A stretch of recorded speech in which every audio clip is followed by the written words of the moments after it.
Hi, everybody, and welcome to the Moxie Coaching Podcast. My name is Michelle, and I'll be your host as we explore what coaching is and how it can help you create your best life. If you're anything like me, it's important to you to give back in some way. Maybe it's volunteering in the soup kitchen. Maybe it's donating $1 million to environmental research. It doesn't really matter. I started coaching and podcasting because I'm just one person who can only do so much alone. And I realized that through coaching and through podcasting, I could help and support those of you who want to do good works and exponentially increase the amount of good that I'm able to do. So if this sounds like you, please be sure to like and subscribe, and I look forward to seeing you soon. Be well.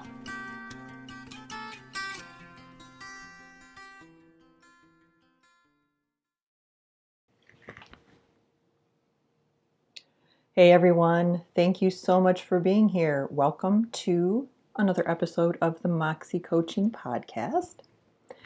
No real announcements this week other than my normal thank you so much for being here because I appreciate all of you.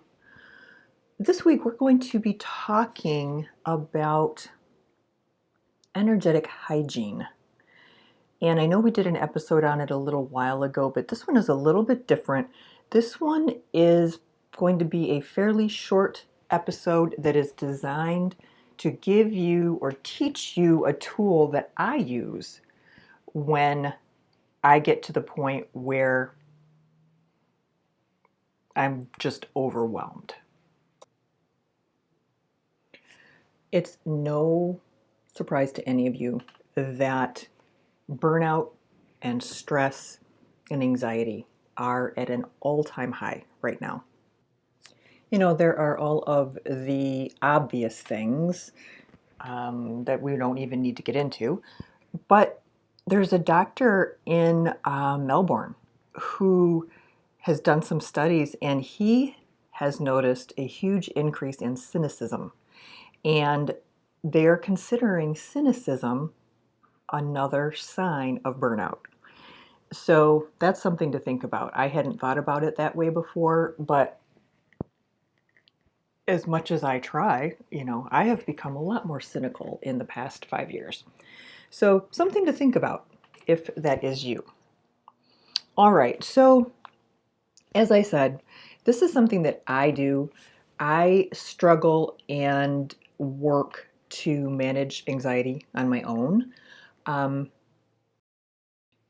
If anxiety can be genetic, I got it genetically.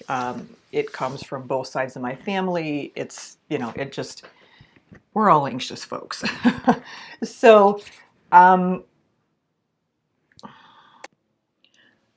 talked about a lot of the stuff that I do to manage my anxiety, right? I talk about the yoga that I do. I talk about the meditation. I talk about the gardening, the art, all of those things that I love to do that really help me manage my anxiety, to keep it at bay, not even manage it so much, just to keep it from popping up.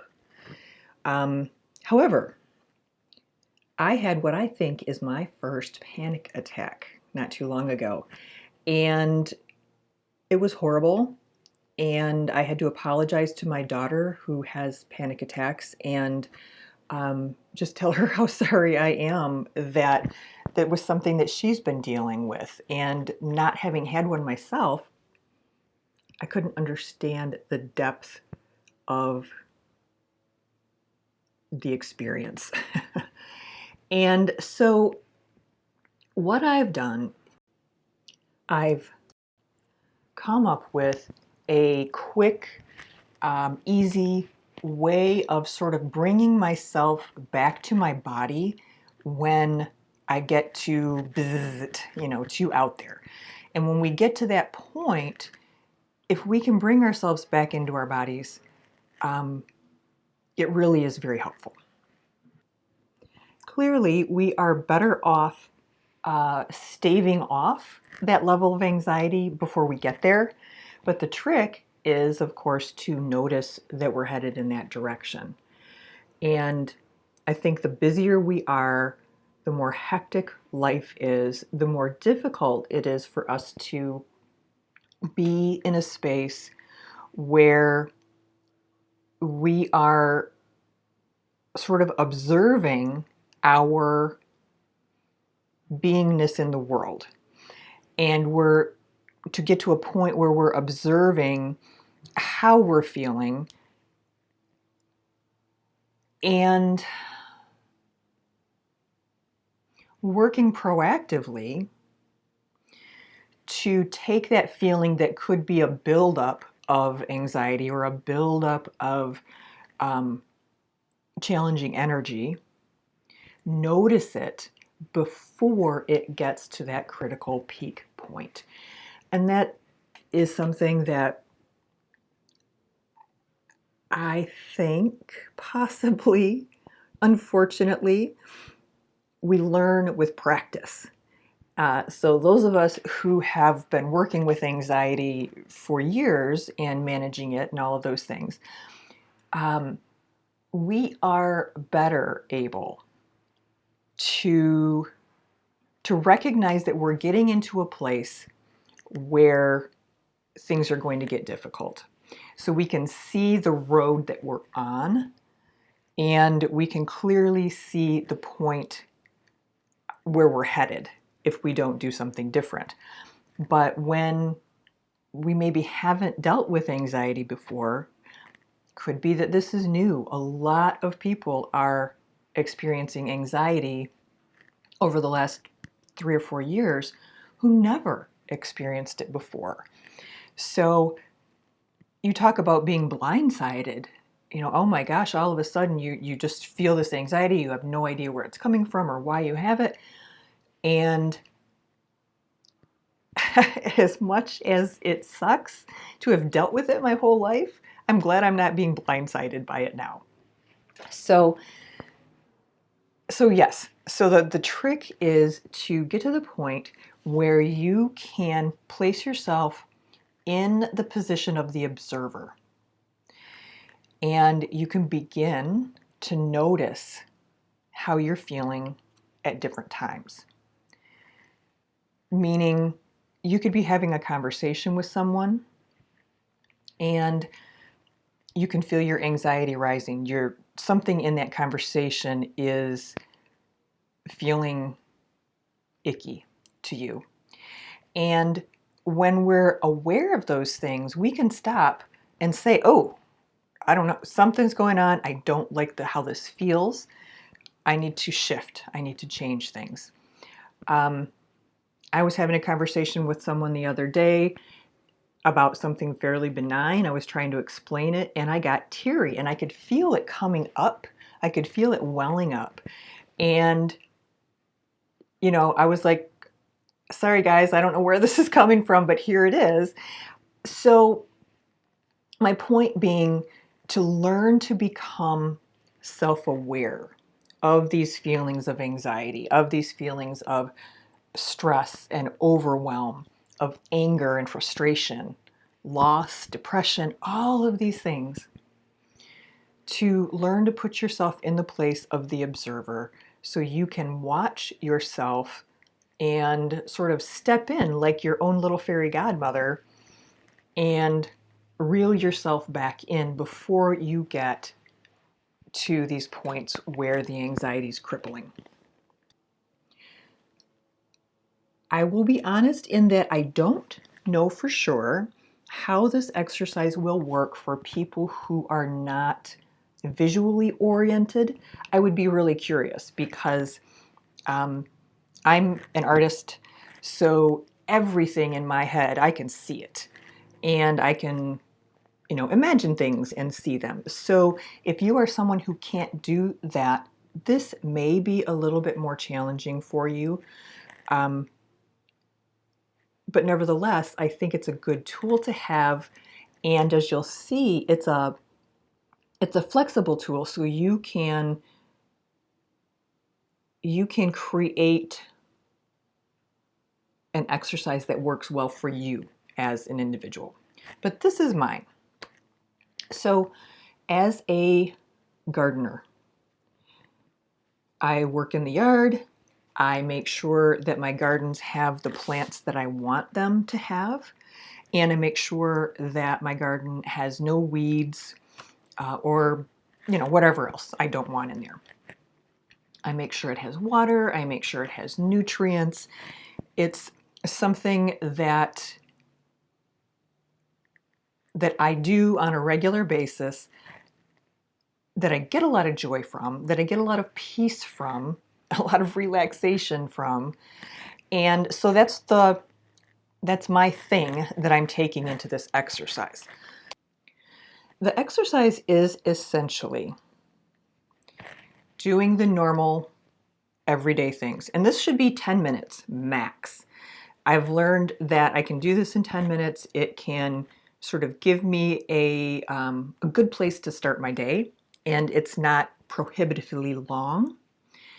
The other thing I like about it is first thing in the morning, for me anyway, meditation is really difficult because I struggle to move past all of the things on my to-do list that day, and they sort of just swirl around in my head in the morning. Evenings are much better for me. But I do like to sit and sort of get my stuff together in the morning just for a few minutes. So I set my alarm, my meditation timer for 10 minutes. And of course, I sit and I center myself and I ground myself. And the way I ground myself is to envision, with every breath I'm taking, the roots coming from my body are burrowing further into the earth. So every intake, they burrow further and further. So I take a few breaths and allow those roots to get to the point where I want them to be. And then mentally, I wrap them right around either another root or a rock, whatever it is. I don't know, abandoned motorcycle from 1930 that got buried. Doesn't matter. Wrap your cords around that. And I think I've mentioned before, see if you can start to feel the tug. It's almost like a little teeny tiny bit of gravity that you can feel when you're grounded. From there, I envision energy coming up from the earth with every intake of breath coming back up. So breathing in, they're going up, breathing in, they're going up. Oh, all of a sudden they're going up, they're in my feet. Then the energy is up, just continues up with every breath out through my crown chakra. When it goes out of my crown chakra, it cascades over me and creates this lovely, protective, energetic field that I carry with me all day. While that's going on, and that energy is doing its thing and it's flowing and it's cleaning out all of my chakras, I bring in energy from the crown chakra. I bring it in from the top. So I've got energy coming in from the bottom, energy coming in from the top. One is very grounded, earthy energy. The other one is more light and airy, ethereal energy. And they're bypassing one another, and they're both sort of doing their job to clean out my chakras. And I have all kinds of crazy, ways to envision it. It could be a power washer. It could be a fan. It could, doesn't matter. Whatever speaks to you, and make it fun, and it can change every time. But the whole purpose is to get your energy cleaned up, get your energy flowing, get your chakras cleared out, and get yourself grounded and centered so you can begin the visualization part. And for me, the visualization part is all about a garden. What's in my garden that day? I have a little section of my garden that's family. I have a little section of my garden that's just me. I have a section that's Moxie, a section that's my friends, a section that's relatives, however I decide to create my garden. And I mentally look at my garden every day, and I look at each of these areas and I see what weeds are there. It's like, oh shit. It's what I get. Watch the news, for 2 hours yesterday, and now there's this weed here that is sapping my energy related to politics. I'm going to rip that sucker out by the roots and throw it away. Keep looking around. Uh-oh, there's another one. That's from when so-and-so said this to me and it hurt my feelings. Well, it's time to get over that. So I'm going to pull this root out and let it go. So at the end of this, and this is only a couple minutes, this is not a long process, but at the end of the process, I have mentally my lovely garden. Everything is growing, everything is happy, everything is lush, and it contains only what I want it to contain. At that point, I sort of envision that I and the garden are one. We are the same thing. To finish up, I say my name 3 times, either out loud or in my head. My full name, first, middle, and last, 3 times, because it helps me ground myself back into my body. Because, my visualization, I'm kind of out there mentally, and I want to reestablish that connection with my body. And at that point, I just finish up my meditation, whatever else I want to, encompass in there. If I want to say something to my spirit guides, if I want to focus on, just spend 5 minutes focusing on putting positive energy out into the world instead of negative energy. Just as a simple, teeny tiny contribution to the betterment of the world. Whatever it is that you want to do in that 10 minutes. And I find that it's just a really nice way to start the day. I feel like I've gotten rid of all the stuff that I don't need. I feel like I haven't ignored it. I looked at it and made a conscious decision that I didn't need it and got rid of it. So what other ways could we use the same process? How about if you are an artist?